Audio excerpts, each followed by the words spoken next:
Hi, everyone, and welcome to the Total Tutor Show. I'm the host of the show, Neil Haley. You can go to my website, TotalTutor.net, for more information. Twitter, Total Tutor, Neil S. Haley, Facebook, LinkedIn, Neil Haley, and Instagram, all those different places. It's been a wild day of recorded interviews, but always get excited to talk some real interesting education talk. So I want to welcome the program, Dr. Kevin Ross Emery, and we could call you Dr. Kevin as well.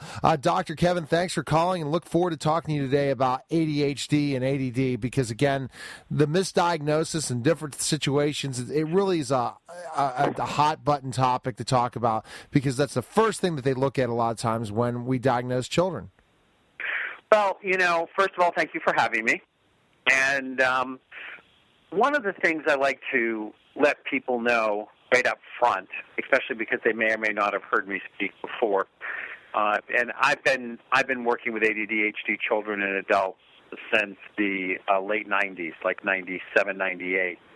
So I'm no Johnny-come-lately to the field. I've been around for a while, and I've worked all over the world in ADHD children, adults, business owners. And there's a few things that I just want your listeners to know up front. First of all, look at it as part of the evolutionary process. Here, broadening the bandwidth of humanity. It is not a disability. It is not a disorder, and we shouldn't be medicating it anyway. Yes. And so that's the first thing I want to put out there, because as we have these conversations, I'm going to say some things like, it's got a 20% misdiagnosis rate by the people who think that it should be a diagnosis, and that in itself is horrific. Yeah, definitely. And let me jump. I like that first point you talked about. It is not a disability, because a lot of people that have ADD or ADHD as adults are very successful people, because they don't have to conform to society's school mentality when they're attending school, where, yes, that's not going to be a great place for someone with ADD or ADHD, but who really is it good for anyways? Well, and part of the problem is, and you have, in the last 10 years, we've had a 67% increase of diagnosis of ADHD children, making it the second most diagnosed things with children, right behind asthma. It's number two. And the reason that is because this diagnosis is so easy to get, and what it does is it gets the parent and the child hooked into the medication game very early on. And then they just start playing the shell game with the pills. The labels change. I've had people come to me and they go, I'm ADHD, and I'm bipolar, and I'm depressive, and I'm upset, and it's like, you don't have ADHD. They just gave it to you first because it was the easiest thing they could do, so that they could basically zombify you with medication while they figured out what was going on. And then when you talk about that zombified medication, that's what medication does, pretty much make you a zombie in a lot of ways, where it eliminates a lot of who the person is in a lot of ways, right? Well, and here it is, and of course I love it when I hear, and I hear this, and we want to get a couple of things very clear here. The first thing we want to get clear is who controls the message in this country. And who controls the message in this country is the pharmaceuticals.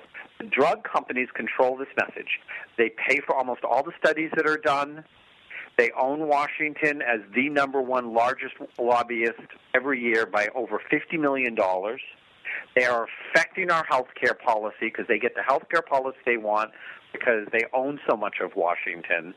They report the studies that are going to make them look good. And they are in disagreement with studies that are being done in other parts of the world. And so, but the other thing that happens is, in other parts of the world, they start when the kid is clearly, that child is functioning differently than the quote-unquote average child. And they start working with that child about how to deal with who they are and deal with those differences. Here, we label them, we disable them, we medicate them, we make them disabled, we tear apart their self-worth, their self-esteem. They pick up other bad habits along the way. We don't work with them when they're young and could be shaped and molded to just really be who they are. We completely destroy them. And then as adults, because there's an increasing number of people who are getting diagnosed as adults now, when the adults get diagnosed, because we have such a limited ability to accept differences in this country, they're now being brainwashed into thinking they should be medicated as well. It's scary. So you're saying, again, the drug companies are looking to make money, and they ultimately, that's one of the reasons that's driving this, and that, again, they think that you need to change people completely, change who they are, not just makes changes for them to be successful. And I think that's the key part of this, right? Well, yeah, and as you know, I mean, I've got my books, my CDs, my DVDs, my app. I have an app out. They all start with the same three words: managing the gift. It is a gift. Whether that's managing the gift of your ADHD child or the Managing the Gift app, what we have to look at this is these children, yes, function outside of what we consider the norm. Okay? That's not neither good nor bad. It's just a statement. They function outside of what we consider the norm. And the norm should be getting expanded to embrace them, because we shouldn't be having children if we don't want to embrace the uniqueness of who they are. Sure, definitely. But what we're doing is we, through drug cocktails and absentee parenting and educational systems that have become babysitters instead of educators, we have created this whole cluster situation, and the drug companies are thriving off of it. And when almost no other company in this country was making money, when the economy was completely tanking, they were still having double-digit profits. Yes. And getting government subsidies. And they're looking at specifically if any way that they can get more people medicated, especially when you talk about the misdiagnosis. The first thing, once you get diagnosed with ADHD or ADD, they're going to put you on meds. There are probably only a few doctors out there or a few experts out there that say drugs are not the answer. And that makes it difficult right off the bat. Well, and the other thing is, and I want this to be out there for your parents to hear. Your parents absolutely need to hear that, because part of the issue is, first of all, the parents are emotionally blackmailed that they're being bad parents if they don't get this label and they don't medicate their child, if that's what the doctor says. They're emotionally blackmailed into doing it. Oftentimes, we are now dealing with a situation that we just have to be honest about, which is we are into second and third generation latchkey kids, single-family homes, broken homes, blended homes. We have, if there are two parents, both of them are working. So we're having kids, and we're letting other adults raise them. Now, these other adults might barely have graduated high school. Right. They may not even have a fifth-grade reading level. Exactly. I just read a horrific thing that the average college athlete has a fifth grade level reading level. Oh. Okay, so we have these daycare providers, these after school providers, these preschool providers, with one qualified person, and the rest of them are aides. And so your children are being raised by somebody else's morals, values, intellectual abilities, emotional abilities and capabilities. So you have no idea who's raising your child. But then when the child starts acting out, you feel guilty because you know you're not being a good parent. You can't be a good parent when another adult spends more time with your child than you do. Here, can I jump right?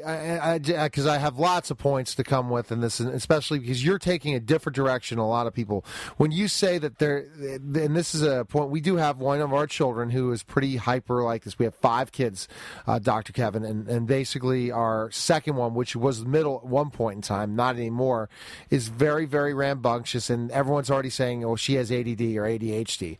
And I was, I think misdiagnosed with it when I was a kid, and more I look at it and say, you know what, this is a gift for me if I do even have it as an adult. The things I can do, the ability, the more work I can get done in a lot faster time than 90% of the people in this world.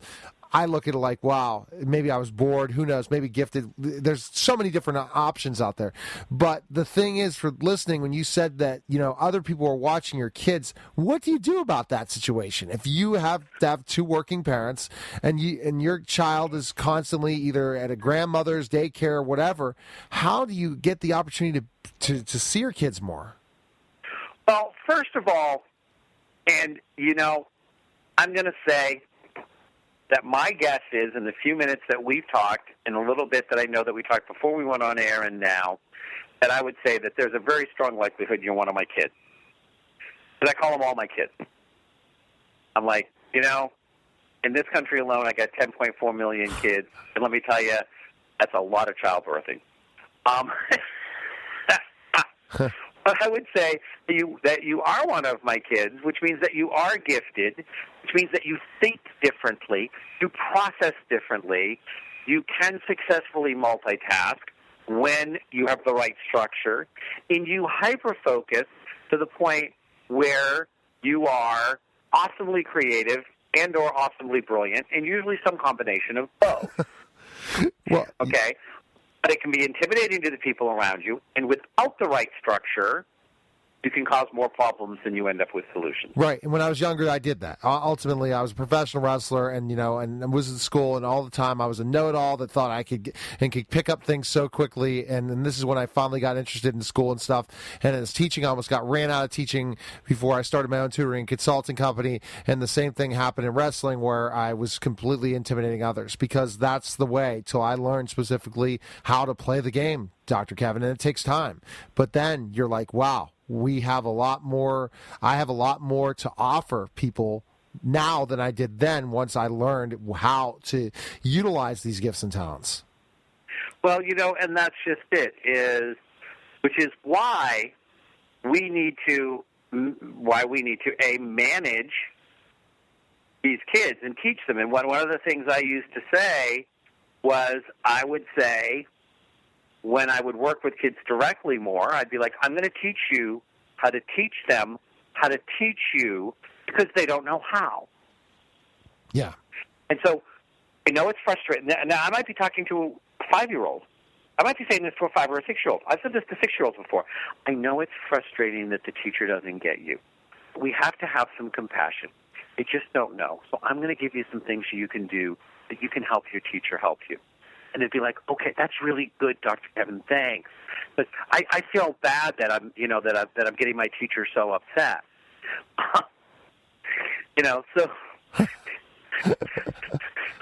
So yeah, absolutely. So, Dr. Kevin, when we get back, I want to go right into more specifically some of these. I mean, honestly, you're definitely an expert that's different in so many aspects. First of all, you're speaking to me.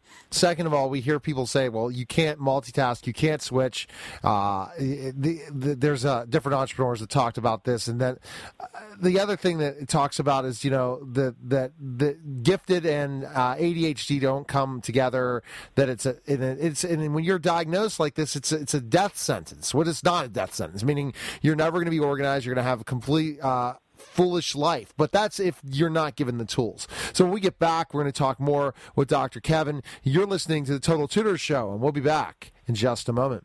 We're back to the Total Tutor Show on the Total Education Network. Again, TotalTutor.net for more information. Twitter, Total Tutor. Neil S. Haley, Facebook, LinkedIn, Neil Haley.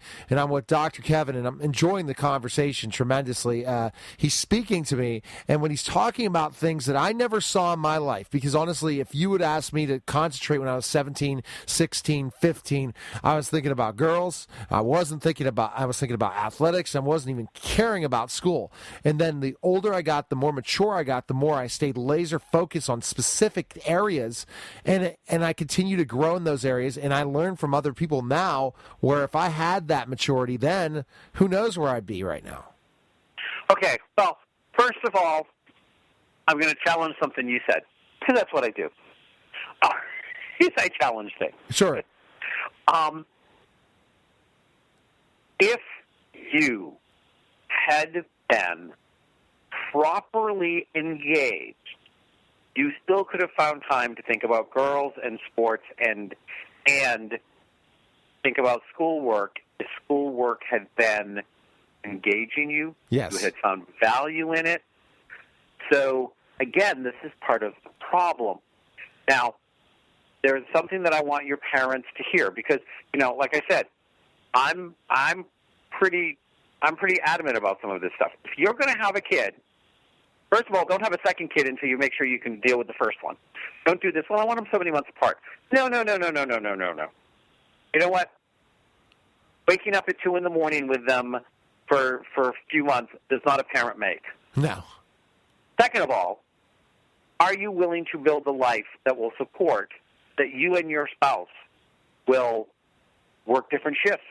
One of you will work from home, that you will build a life that one of you are raising this child. Now, if this child is raised by a grandparent, that's acceptable. In fact, that's how we used to do things.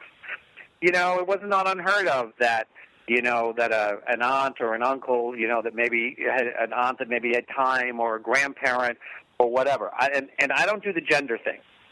You can get good parenting from both parents. So it's not like the mom has to stay home. This isn't about, oh, I'm trying to keep mom out of the workplace. I don't care. Keep dad out of the workplace. It doesn't make any difference. In this day and age, there are so many ways we can create income and still be able to stay at home, or do it at a shift that allows the majority of your child's first several years as one of the parents there the majority of the time, or a close family member who you know and who you trust and who you know is going to be raising that child the way you want that child raised. Most people should not be having more than one child because it's hard enough for them to manage that. Exactly. And it's because they're not ready for the challenges that are going to meet them. And so I want to put that out there. The second thing is, and I hear this, and I don't mean to be unkind here, but I am known as blunt. I hear this wow, wow, wow all the time. You don't understand. My child has to have this medication for the school system. They have to have it because that's the only way they're going to do well in school. I want you to know the facts. The facts are the education system in the U.S. is number 17 worldwide. At the top 10 schools, best schools in the world, with the number one being Finland, do little to almost no medication or diagnosing of ADHD. Oh, wow. So it's a load of crap that your child can only do good in school on this medication, because there are children all over the world that are making us look like idiots. They are doing so much better in education than we are, and some of those are ADHD, and they don't even label them, or if they do label them, it just means that they're getting the attention that they need about how they learn and they're supported, and they're not being medicated, and you are drinking the Kool-Aid. Right. You are drinking the Kool-Aid when you say your child has to have that to do well in school. You have to advocate for your child in school. You have to stand up to the educators that may not be, because let me tell you, in 16, 17 years of dealing with this, I have done in-services. I have worked with teachers. I have been through all of this. And the good teachers, the brilliant teachers, the teachers that really care and that are doing it because it's their passion, they don't ask for these kids to be medicated. No. The ones that are phoning it in, that are overwhelmed, and we have some of the lightest criteria in the civilized world for our teachers to become teachers. You can be failing other majors and go on and get a degree in education and teach our kids. Right. And it's not like that in other parts of the world. So you need to be demanding a better school system, not selling your child out by, medicating them when the problem is that they're too bright.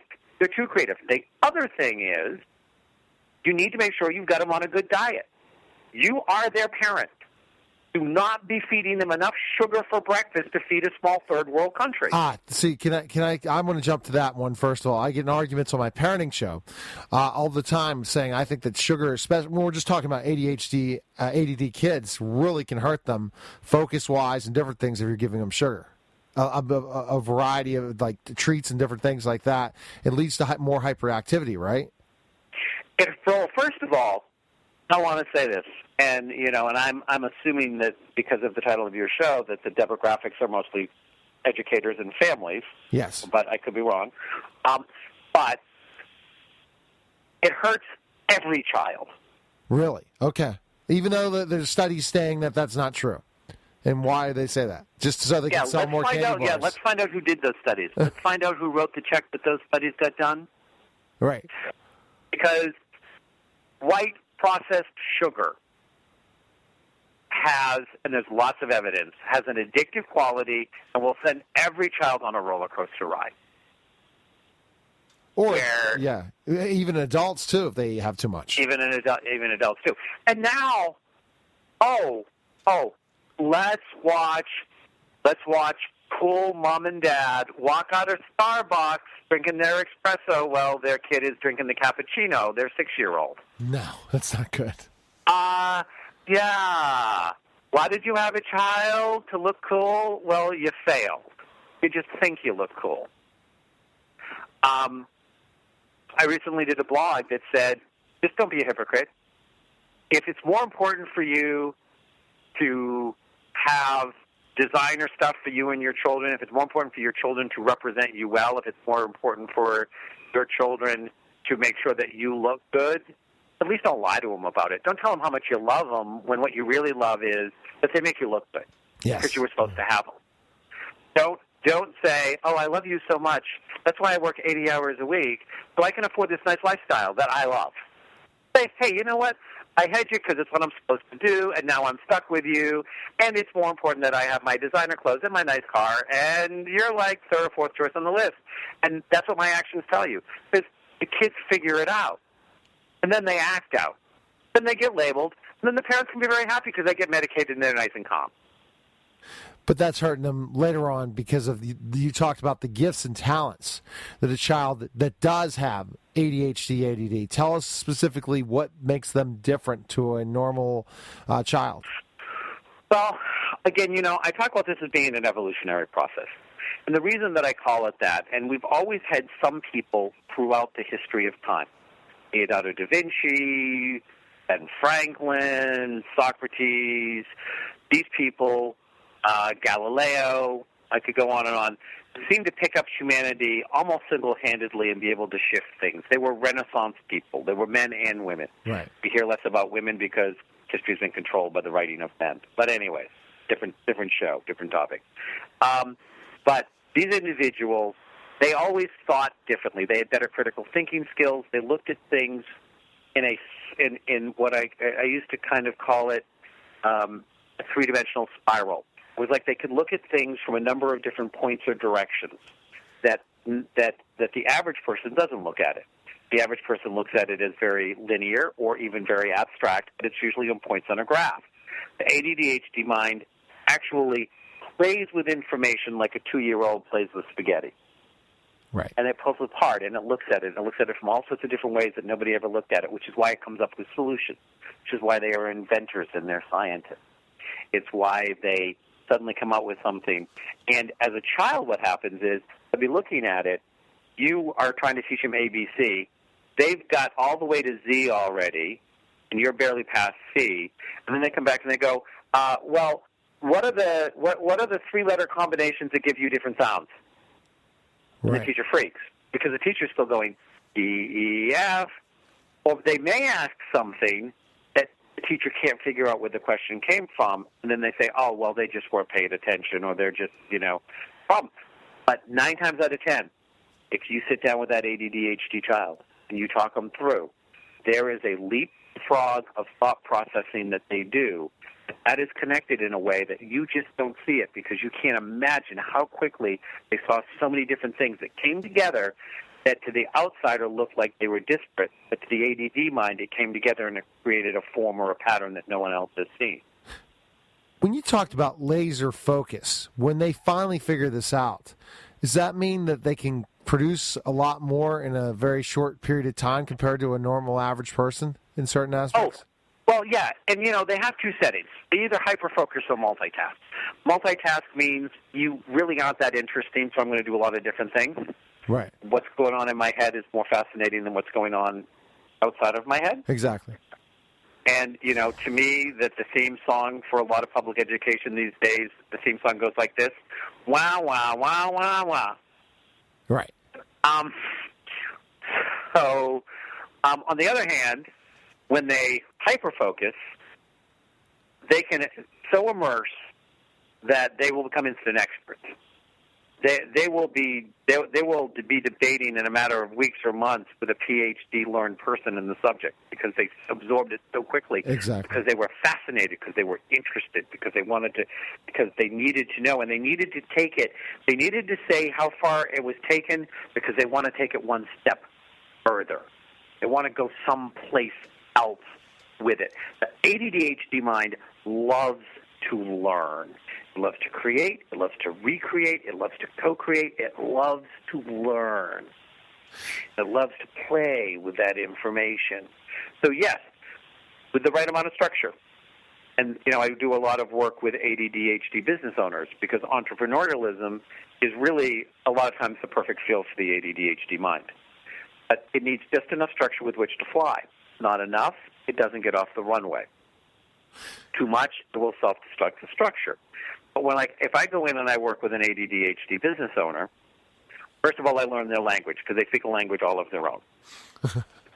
Then I find the person in the company that is most capable for me to be able to train them in that language so that they can be their universal communicator translator. Then we set up that structure so they will produce so much, and they can do it in a very joyful, effortless way. And, I'm a poster child for my own thing. I'm ADHD. And there are times at which I have to have my universal communicator, which I create myself in my own business, because that's how I stay successful, that understands that, okay, yes, we have 50 irons in the fire.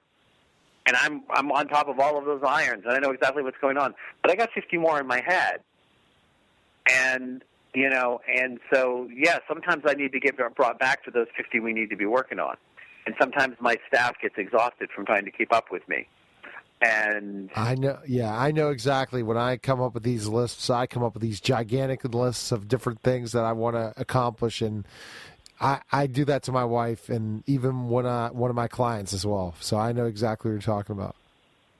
So when, and I'm just saying this as an example, if I was ever to work with you, I would learn your language and I would see how you think. Because in my app, I've come up with 64 shades. So you take the Dr. Kevin test and you end up being one of the 64 shades in the Dr. Kevin rainbow. And so once I find out how you're doing that, then I teach your spouse how to talk in a way you hear it, and I teach you in a way you can hear how to talk to your spouse. And I do the same thing with people that are your clients or that you're doing business with, and we get the things set up so you can then do that wonderful bumblebee thing that the ADHD mind does so well, which go pollinate a whole field of flowers. So true. Oh, my. You're definitely speaking to me, Dr. Kevin, tonight. So where can we find information on you, purchase your books, and learn more about you? MyDrKevin.com, MyDrKevin.com. The other is actually ManagingTheGiftOfADHD.com, ManagingTheGiftOfADHD.com. But they can go to my fan page, which is by Dr. Kevin. They can come to every Thursday evening at 6 o'clock Eastern Standard Time. If they come to drkevinradionetwork.com, they can listen to my live radio show, where the theme of my radio show and actually the station is challenging everything, because I'm trying to get people to think again. People have forgot how to think. Right. And so that my Dr. Kevin will find my fan page, my LinkedIn, my Pinterest, my Twitter. It's all MyDrKevin. All right. Well, we'll have to tweet it out once this interview airs and all the different syndication, and we're going to definitely have a talk offline for sure later on to see how we can help each other out at co-promoting each other's brands, because you're doing some tremendous things. So thanks again for calling. Absolutely. And as soon as you know when all that syndication stuff is going to happen, if you send me an email, I will get it to my staff, because we are really good at social media supporting every time I'm on an interview. All right. So if we know when things are if we know the time and where people can listen to it, we'll get it through all the social media feeds for every time we get information. We make sure it goes out to the world. Will do. All right. Good talking to you, Dr. Kevin. Have a good night. All right, guy. All right, you're listening to the Total Tutor Show on the Total Education Network, and we'll be back in just a moment.